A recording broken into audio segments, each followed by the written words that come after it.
Hello and welcome into another edition of the Arizona State Sun Devils Insider Podcast. My name is Kevin Hicks and I'm your lead beat writer for the Arizona State Sun Devils on SI and your host of this daily Sun Devils Insider Podcast. And I'm so grateful to be joining you on this Friday morning.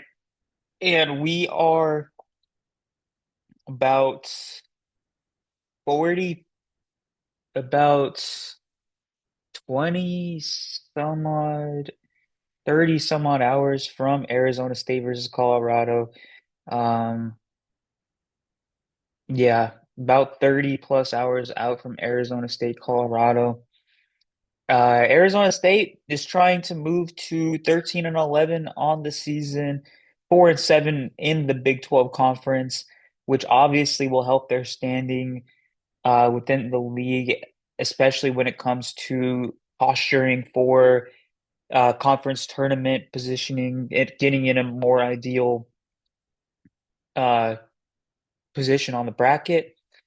Well, Colorado is 13 and 10, 3 and 7 in the conference. They both Arizona State and Colorado, I'd say, are somewhat overachieving in the league so far compared to what they were expected. I believe Arizona State, Colorado were predicted to finish at the bottom of the league, and neither at the bottom right now. But Uh, Colorado's coming into the game reeling a lot more than Arizona State is. Arizona State, I mean, they are 13 and 10. They do have seven conference losses, but really only two of the seven conference losses were in blowout fashion to BYU and Houston. And that was when BYU was playing really, really strong basketball. Uh, Otherwise, I mean, they lost two very competitive games to Arizona. They lost in a game to UCF that they should have won.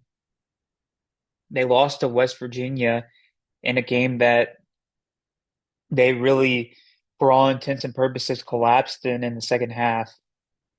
And then they lost to Colorado in the Big 12 opener in a game that they should have won as well. Colorado's three Big 12 wins have come over Arizona State, Utah, and TCU.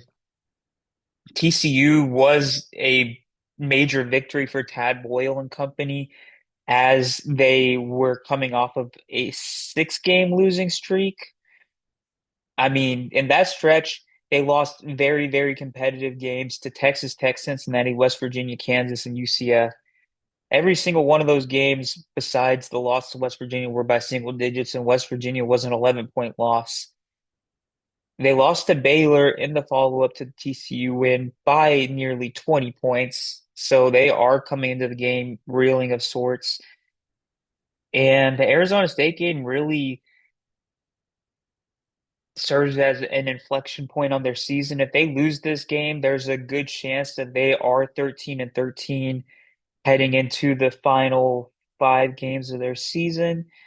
They play Texas Tech and BYU their next two games after Arizona State, and then they play Oklahoma State.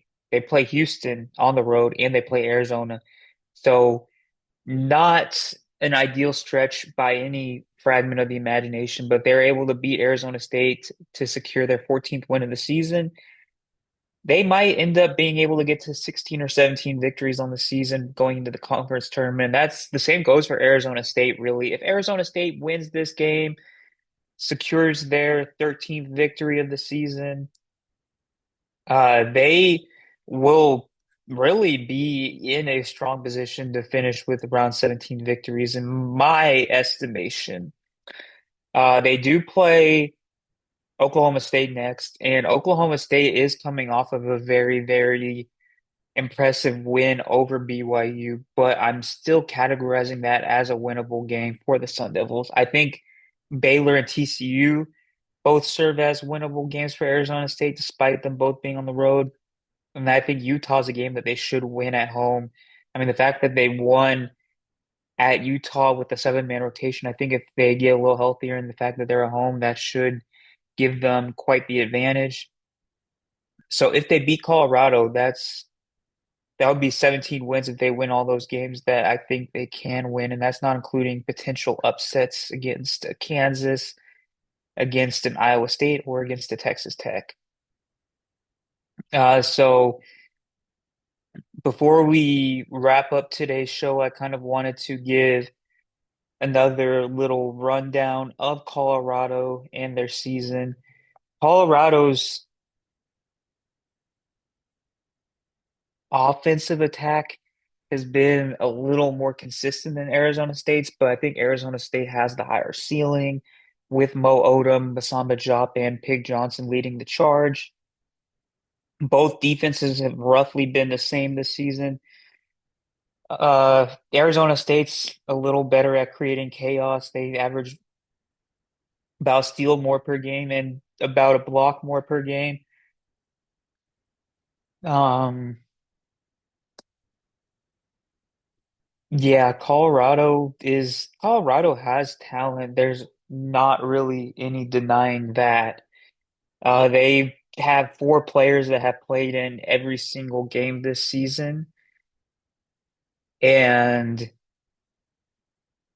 the average all four of those players that have played in every single game do average double figure scoring numbers. I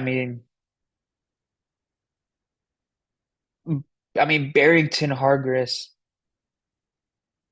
he's he's shooting 52% from three-point range. He played his first two seasons at UC Riverside and did not shoot the ball very efficiently on high volume. His volume's gotten a little lower, but he makes 1.5 threes per game, 52% from three-point range. Isaiah Johnson has been really their leader as a freshman. Freshman out of LA. He's only started in 6 games this season, but he's shooting 49% from the floor, 42% from three, 83% from the free throw line. Averages 16 points per game. And they have quite a bit of support behind him, especially at the forward positions. This is a team that is very scrappy. They really, as I said previously, they really don't let many games get out of hand. They played almost all of their competition very, very tightly this season, including a team to the level of a Kansas, to the level of a Texas Tech. Really, the only game that they've let get out of hand against an elite team this season is probably that loss to Iowa State on the road. That was a thorough beatdown. But even in that game, Isaiah Johnson scored 24 points, which is one of the highest totals of his young career to this point. I believe it's the second. Yeah, it's the second highest scoring game of his career. So ultimately, Colorado is a quality basketball team, and I can't count out the Buffaloes as a potential victor in this setting.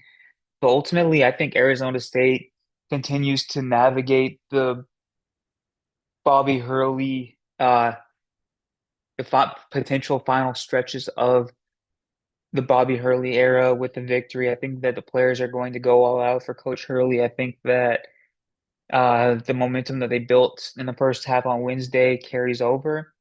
And even if it's a seven-man rotation, I think that Arizona State comes out with the victory. Now that's all I really have for today. Thank you so much for tuning in to another edition of the Sun Devils Insider podcast. Thank you so much for tuning in once again, and I will see you with another episode shortly. Thank you so much.